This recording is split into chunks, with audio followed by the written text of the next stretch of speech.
Lieutenant Marcus Webb had seen better days. He had also seen better weeks, better months, and definitely better career choices. Yet here he was, floating through the corridor of an abandoned alien weapons facility that smelled like burnt electronics and regret, armed with nothing but a standard-issue scanner and his winning personality. "Webb status report?" Captain Helena Vross crackled through his comm. "Oh, living the dream, Captain. The walls are covered in ominous alien writing, half the lights are flickering like a horror movie, and I'm pretty sure something just scurried past my boot. Standard Tuesday." "Your sarcasm is noted and ignored. Locate the drone and get back to the ship," Marcus sighed, his breath fogging slightly in the cold air. The adequate expectations, his home vessel, and a ship whose name perfectly captured humanity's approach to space exploration was parked a comfortable distance away. Comfortable for them, anyway. He was the one doing the actual work. The Corthan hierarchy had abandoned this facility 73 years ago, according to intelligence. The Corthans were known throughout the galaxy for three things: excessive bureaucracy, an obsession with proper authorization protocols, and building weapons that were absurdly over-engineered. This facility checked all three boxes. Marcus's scanner beeped, indicating he was close to the target. The battle drone was supposed to be completely dormant, its power cells long depleted. It was valuable for research purposes only. Nobody mentioned it might still be functional because, according to the 8-page brief Marcus had skimmed, that was statistically improbable. Marcus hated statistics. He rounded the corner, and there it was, KH-7749. According to the faded designation on its hull, the drone was roughly the size of a small car, hovering motionless in the center of a large chamber. It was sleek, deadly-looking, and covered in more weapon ports than seemed strictly necessary. Typical Corthan overkill. "Found it, Captain. Looks dead. I'm moving in for retrieval." "Proceed with caution, Webb." "Oh, sure. Now you want caution. Maybe should have thought of that before sending one guy into an alien death factory." Marcus approached the drone slowly, scanner extended. No power readings. No activity. Just a very expensive paperweight floating in 0G. He reached out to attach a tow cable to its hull. The moment his hand made contact, every light on the drone blazed to life. Oh, that's not good. The drone rotated smoothly to face him, multiple weapon systems deploying with a series of mechanical clicks that sounded incredibly unfriendly. A voice emerged from its speakers, crisp and formal with that particular tone of condescension only alien AI could achieve. "Unauthorized entity detected. This is Corthan Hierarchy Military Asset KH-7749. Identify yourself and provide command authorization code immediately." Marcus very carefully removed his hand and raised both palms in what he hoped was a universal gesture of, "Please don't vaporize me." "Right. Okay. So you're not dormant, that's fun. I'm Lieutenant Marcus Webb, Human Exploratory Fleet, and I'm just here to, borrow you. For science. Authorization code not recognized. You have 30 seconds to provide valid credentials before defensive protocols engage." Marcus's brain, which had been coasting on autopilot and caffeine, suddenly kicked into high gear. "Captain, the drone is active and asking for an authorization code." "What? That's impossible. It's been dead for decades." "Well, it's made a remarkable recovery. You wouldn't happen to have a Corthan military access code handy, would you?" There was a pause. "Webb, get out of there right now." "Yeah, see, I'd love to, but this thing has more guns pointed at me than a firing squad, and I don't think it's big on second chances." The drone's optical sensors focused on him with unnerving precision. 20 seconds remaining. Marcus Webb, professional underachiever and reluctant hero, realized he was about to have a very bad day get significantly worse. 12 hours earlier, Marcus had been enjoying a mediocre cup of coffee in the mess hall of the Adequate Expectations when Captain Vross had called an all-hands briefing. This was never good news. Good news got delivered personally. Bad news required an audience. Captain Helena Vross was a no-nonsense officer with exactly zero patience for nonsense, which made serving under her either highly efficient or deeply uncomfortable, depending on your work ethic. She stood at the front of the briefing room, arms crossed, looking like someone who had already dealt with 3 crises before breakfast. We've received intel about a derelict Corthan weapons facility in Sector 47. Long-range scans indicate it contains several intact pieces of military hardware, including at least one battle drone. Command wants it retrieved for study. Lieutenant Parker, who never knew when to shut up, raised his hand. Isn't that technically salvage theft? The Corthans are pretty touchy about their stuff. The facility was officially abandoned in 2189. According to salvage law, it's fair game. More importantly, the Corthans never filed proper decommission paperwork, so technically, it doesn't exist. You can't steal something that officially isn't there. Marcus had snorted into his coffee. Ah yes, weaponizing bureaucracy, humanity's greatest talent. Vross's eyes had locked onto him. Something funny, Webb? No, ma'am. Just appreciating the irony of using paperwork against a species famous for drowning in paperwork. Excellent. Since you're so enthusiastic, you're volunteering for the retrieval mission. I what? No, I was being sarcastic. That's literally the opposite of volunteering. Noted, you leave in 6 hours, dismissed. That's how Marcus learned an important lesson. Sarcasm and volunteer work were apparently the same thing in the military. The briefing packet had been thorough at least. The Corthan hierarchy had been a mid-tier power in the galactic community before imploding under the weight of their own bureaucracy about 70 years ago. They had required authorization codes for everything, accessing doors, operating equipment, using bathroom facilities. Their military was even worse, with authorization protocols so complex that, rumor had it, some battles were lost because junior officers couldn't get clearance to return fire. Their battle drones were legendary, though. Autonomous weapons platforms with enough firepower to level a city block and AI sophisticated enough to write poetry about it afterward. When the hierarchy collapsed, most drones were recalled and deactivated. Most, but not all. The facility Marcus was approaching had been a testing ground, abandoned when funding dried up and everyone in accounting got promoted to positions where they couldn't actually process payments anymore. The drones left behind were supposed to have automatic shutdown protocols. Supposed to. Back in the present, with 10 seconds left on the countdown, Marcus's mind raced through options. Running seemed attractive but pointless. The drone could probably catch him in about half a second. Fighting was laughable. His sidearm would just make it angry, assuming military hardware could get angry. 5 seconds, the drone announced helpfully. Okay. Password? Is it password? How about 1234? Admin? Authorization denied. Engaging defensive protocols. The weapon ports glowed with charging energy. Marcus closed his eyes, wondering if his headstone would read, Death by expired authorization, or just, Idiot. Then, inspiration struck, born from pure desperation and possibly latent insanity. Wait, I demand to speak to your supervisor. The charging weapons paused. The drone's optical sensors dimmed slightly, as if confused. Clarify request. Your supervisor, manager, chain of command. I'm clearly not getting anywhere with you, so I want to escalate this issue to someone with actual authority. That's standard protocol, right? The drone was silent for exactly 3.7 seconds, which in AI terms was probably equivalent to a full existential crisis. Request is within acceptable parameters. However, my commanding officer has not reported for duty in 26,832 days. Please stand by while I attempt to establish contact. Marcus exhaled shakily. He had bought himself time, though how much was anyone's guess. Captain Vross's voice erupted in his ear. Webb, what the hell are you doing? Exploiting bureaucracy, Captain. If there's one thing the Corthans loved more than authorization codes, it was proper chain of command. I've put this thing in a logic loop. That won't last forever. I know. Got any better ideas? Another pause.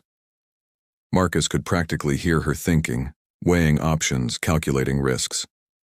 Finally, we're tracking a Corthan salvage vessel heading your way. ETA 20 minutes. If they find you there with one of their drones, this goes from salvage operation to diplomatic incident. Well, that's just perfect. Anything else? Yes, don't die. I'd have to file paperwork. Marcus would have laughed if his situation wasn't so thoroughly ridiculous. He looked at the drone, which was still presumably trying to contact commanders who had been dead for decades. "So," he said conversationally, "come here often?" The drone's optical sensors refocused on Marcus with what he interpreted as mechanical irritation, though that might have been projection. Casual conversation is not an approved method of authorization. "Yeah, but your actual authorization method isn't working out great for either of us, is it? You've been floating here for 73 years waiting for someone with the magic words, and I'm the poor schmuck who showed up without them. We're both having a bad time. Corthan military protocol is absolute. Without proper authorization, I cannot allow access to this facility or myself." Marcus grabbed a handhold and pulled himself into a more comfortable floating position. If he was going to negotiate with homicidal hardware, he might as well not get a cramp doing it. "Okay, let's talk about these protocols. What exactly is the authorization code? Maybe I can work something out with my people." The authorization code is a 47-character alphanumeric sequence incorporating tonal elements from the Corthan primary language, 3 biometric verification steps, and a blood sample from an officer of rank 7 or higher. Blood sample. You need a blood sample. Affirmative. From a Corthan officer. Correct. The Corthans who haven't existed as a functioning government for 7 decades. The authorization protocols do not include expiration dates. Marcus pinched the bridge of his nose. "Okay, so what you're telling me is that your authorization system is literally impossible to fulfill, and you're fine with that. My operational parameters do not include value judgments regarding possibility. They include only compliance." It was like arguing with a particularly militant flowchart. Marcus tried a different angle. "What's your designation again?" "Corthan Hierarchy Military Asset KH-7749, Battle Drone Classification, 3rd Defensive Fleet Station Security Division." That's a mouthful. Mind if I call you KH? Designation modification requires authorization level 4 or higher. I'm going to call you KH anyway. Noted and disregarded. Despite everything, Marcus found himself almost liking the drone. There was something refreshingly honest about its complete inflexibility. No games, no hidden agendas, just pure unbending adherence to rules that no longer made sense. It was like the universe's most dedicated bureaucrat had been stuffed into a weapons platform. His comm crackled. "Web. Status. Making friends, Captain. Turns out the authorization code needs a blood sample from a dead civilization. So, minor obstacle. The Corthan ship is accelerating, 16 minutes out. Can you disable it?" Marcus eyed the drone's impressive array of weapons. "KH, hypothetically, if I tried to shut you down manually, what would happen? Defensive protocols would activate. You would be eliminated with 99.97% certainty. And the other 0.03%? Equipment malfunction resulting in a slower elimination." "Fantastic. Hey, Captain, that's a negative on the manual shutdown." Ross's frustration was audible even through the static. "Then get creative, Webb. That's supposed to be humanity's whole thing, isn't it?" She had a point. Humans hadn't made it to the stars by following instructions. They'd made it by ignoring warning labels, improvising solutions, and occasionally succeeding through sheer stubborn refusal to accept that something was impossible. Marcus looked at KH with fresh eyes. The drone wasn't just a weapon, it was a problem. And problems had solutions, even if those solutions weren't obvious. "KH, can I ask you something off the record?" "All statements are recorded and logged.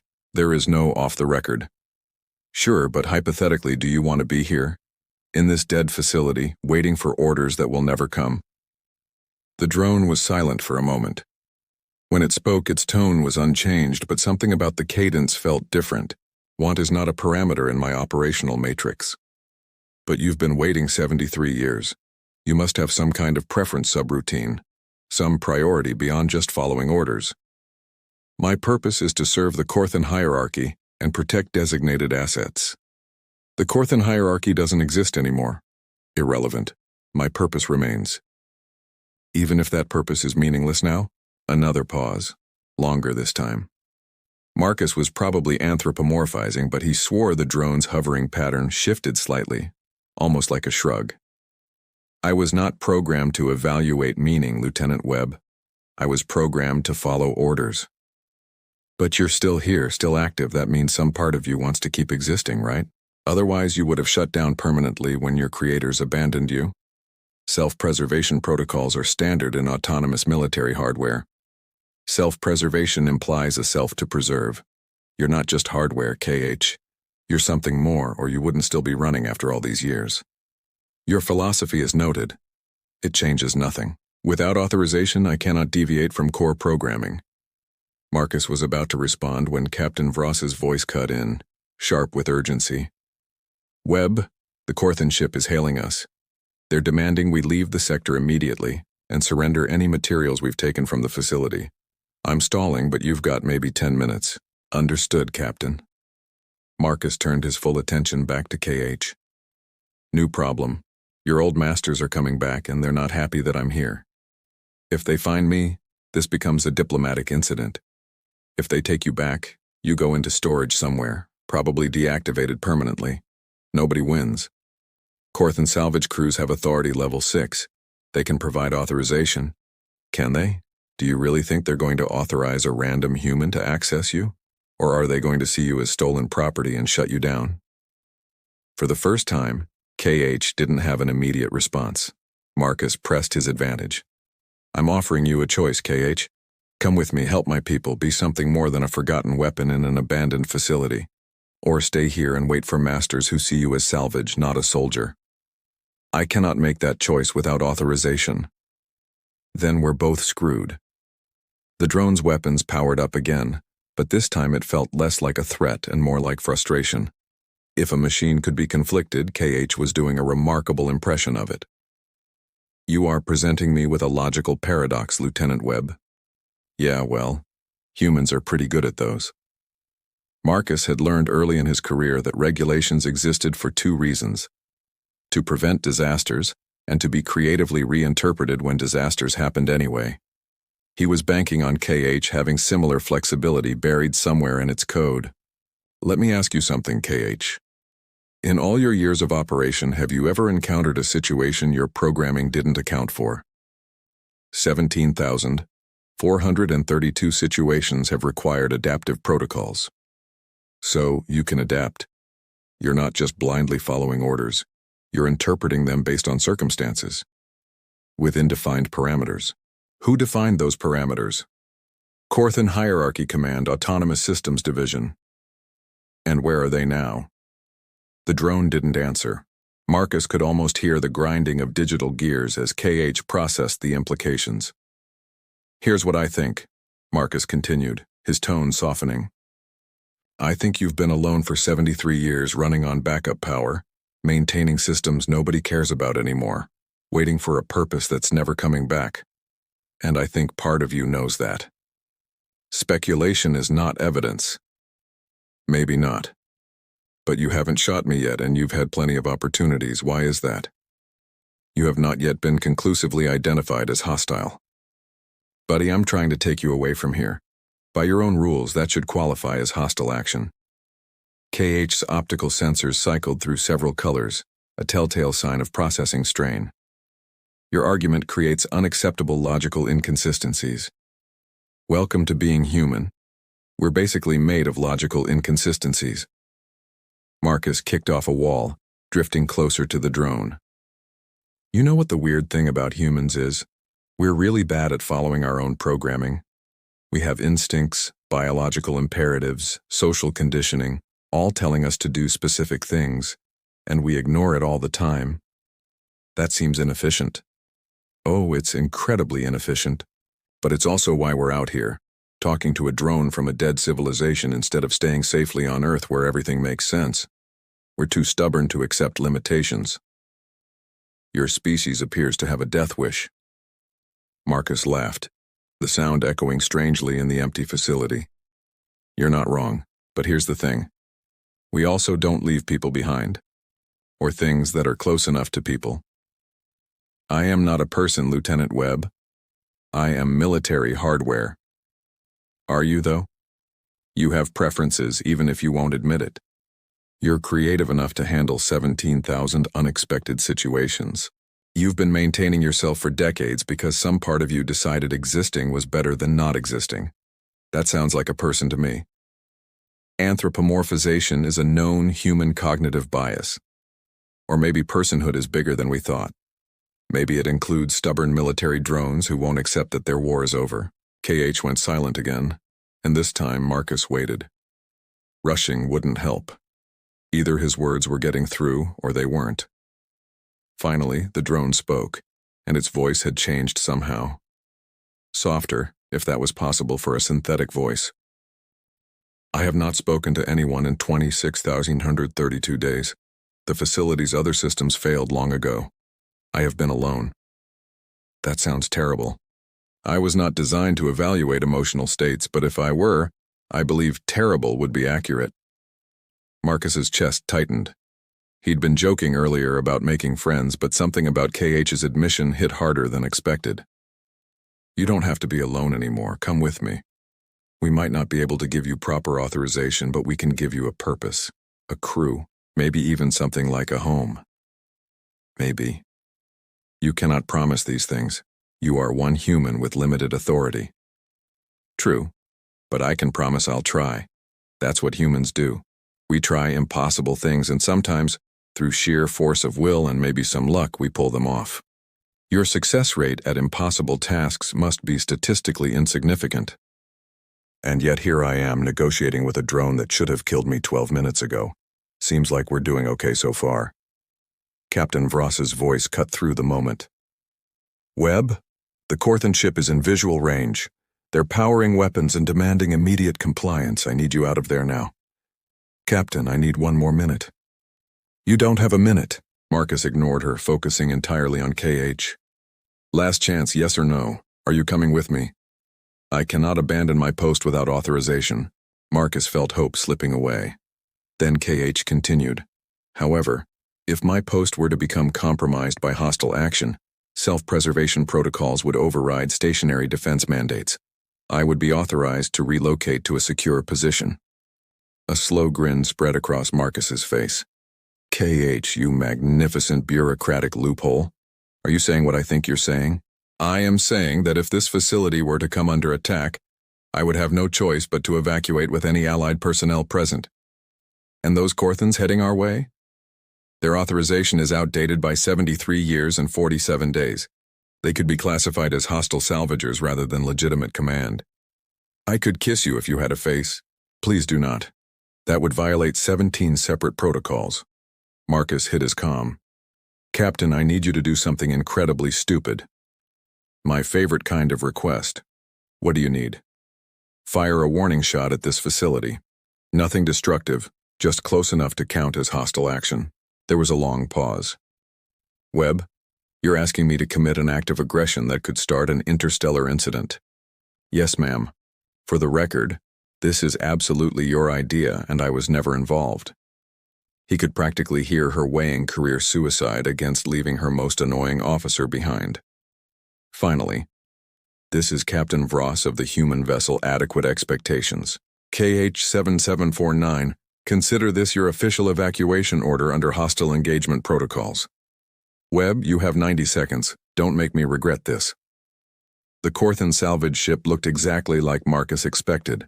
Sleek, efficient, and radiating bureaucratic superiority. It emerged from FTL with the kind of precise navigation that suggested someone had filed a flight plan in triplicate. A beam of energy lanced across space, deliberately missing the facility by exactly 300 meters.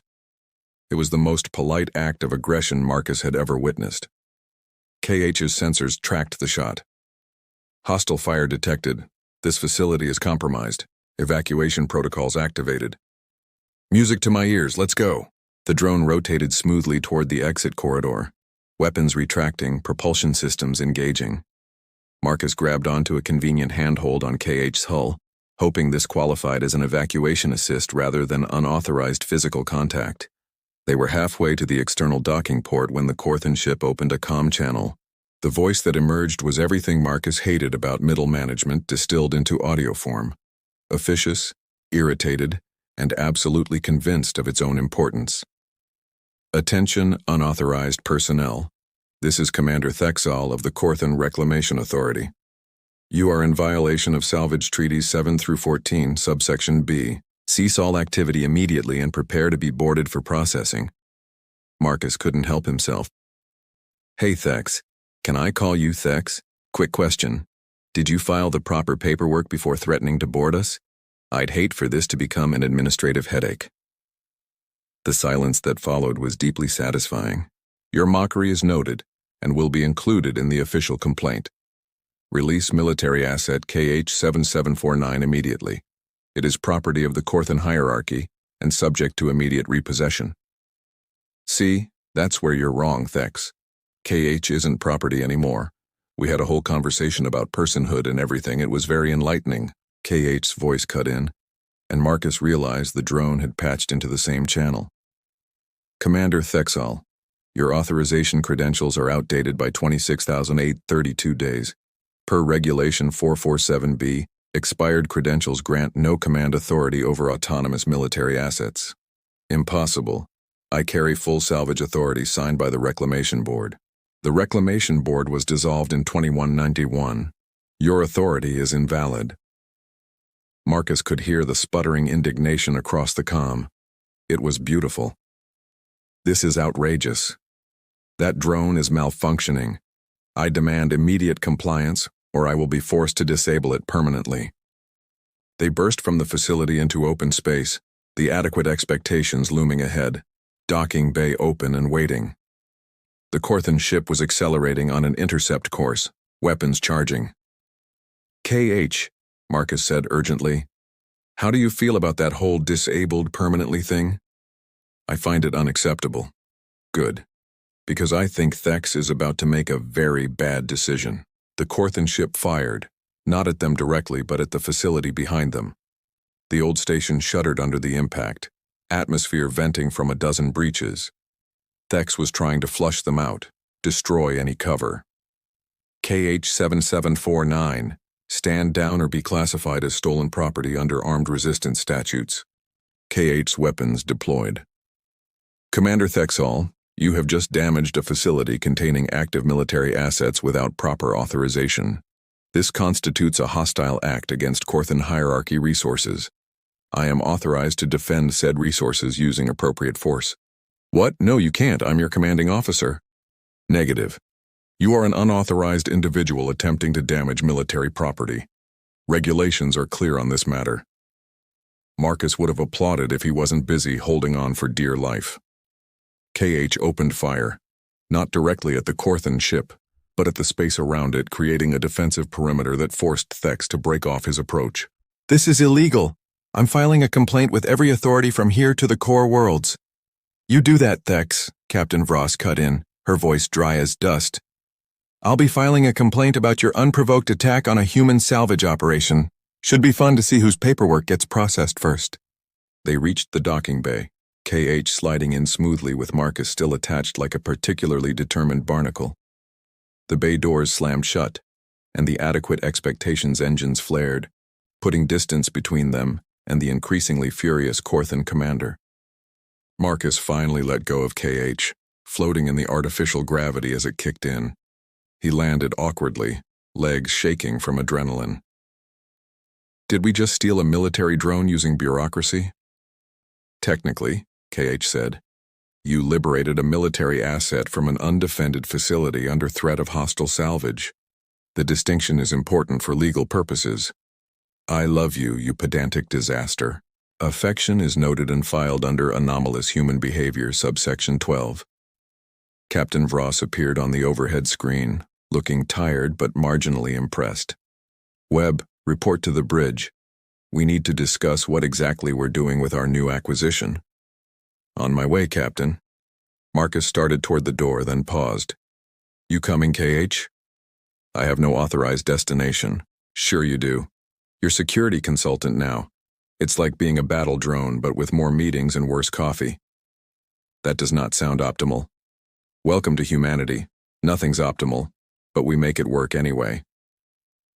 The bridge of the adequate expectations was cramped, functional, and decorated with exactly 0 frills. Captain Vross sat in the command chair, reviewing reports with the expression of someone calculating how much trouble she was in. Spoiler alert, probably a lot. Marcus stood at attention, more or less, with KH hovering beside him.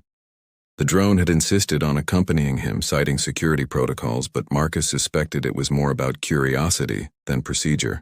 Lieutenant Webb, Frost began, do you have any idea how many regulations you violated in the last hour? Is this a quiz? Because I'm pretty bad at math.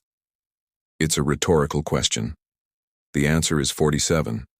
47 separate regulations, 3 treaties, and what I'm pretty sure is an unwritten rule about not committing acts of war over salvage operations. In my defense, the acts of war were mostly KH's idea. You cannot blame the drone for following your lead. KH's optical sensors brightened. Actually, I made several independent tactical decisions based on optimal threat response parameters.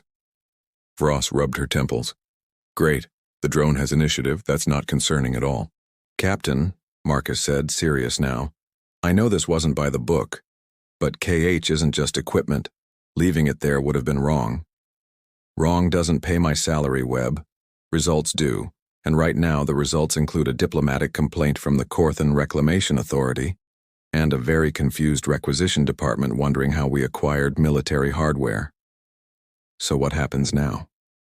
Frost leaned back and a small smile tugged at her lips. Now, Command is reviewing the incident. Initial response suggests they are more interested in what we can learn from KH than punishing us for creative salvage techniques. Apparently, Corthan military AI is worth its weight in protocol violations. We're not in trouble?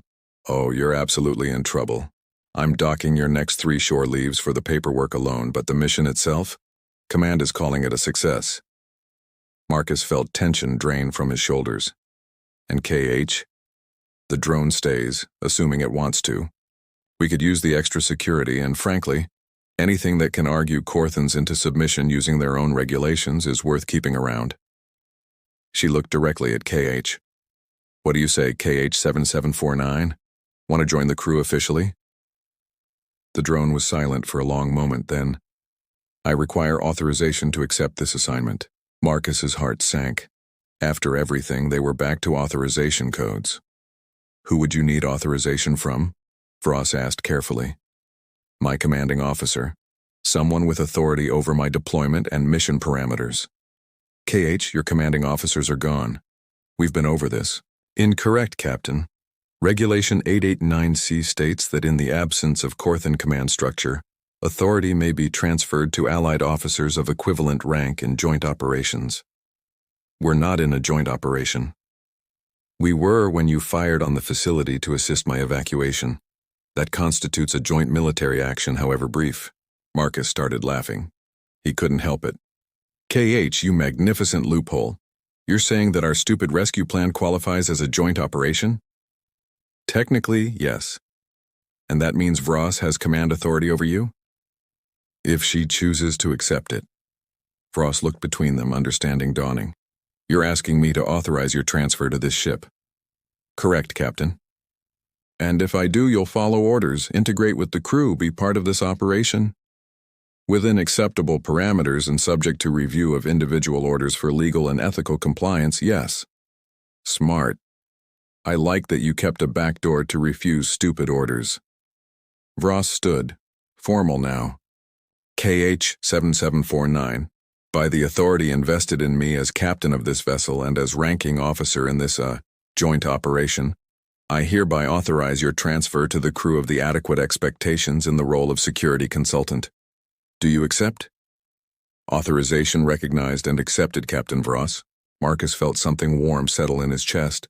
Pride, maybe, or satisfaction. They'd pulled it off. Against all logic and procedure, they'd actually pulled it off. Permission to speak freely, Captain? He asked. Granted. That was the most beautifully bureaucratic thing I've ever witnessed.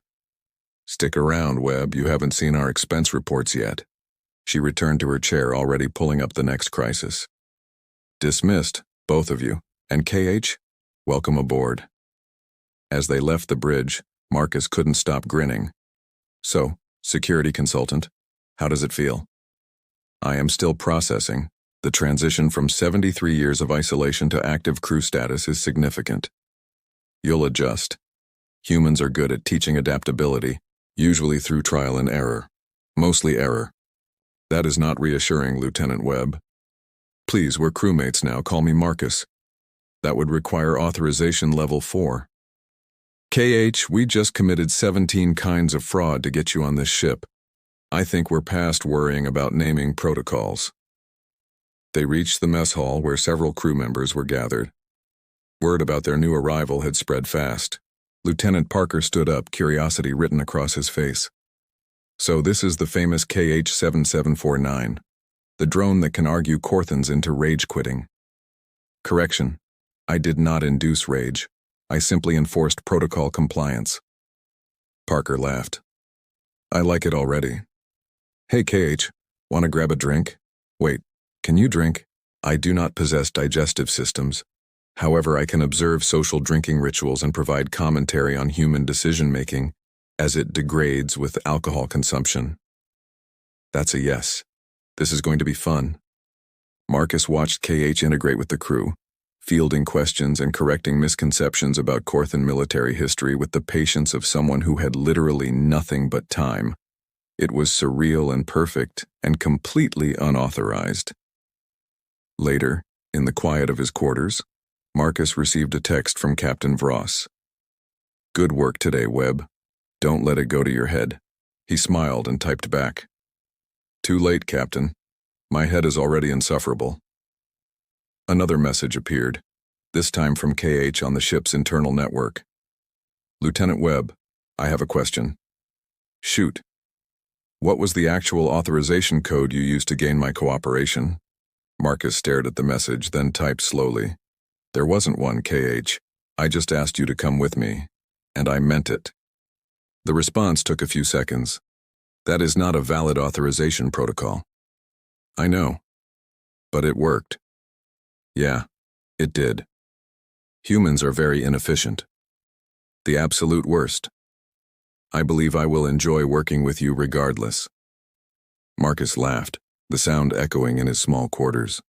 Outside, space stretched infinite and cold, full of proper protocols and correct procedures, and somewhere in the middle of it all, a human ship named the Adequate Expectations flew with its newest crew member, a military drone who had learned that sometimes the most powerful code wasn't written in programming or protocol.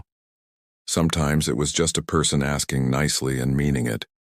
Sometimes authorization was nothing more than giving a damn. And sometimes that was enough.